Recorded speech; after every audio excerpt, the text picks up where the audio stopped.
This is my pick and place object, 4 degree of freedom, robotic arm. I am using 4 servo motors.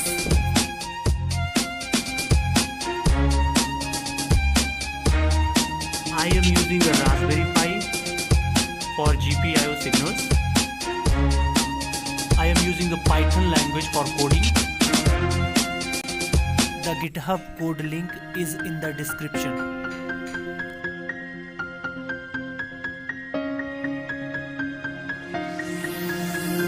Let's run the program. Let's give the object to the robotic arm and watch the action. Here, this is a pen cap. Pick and place. Again,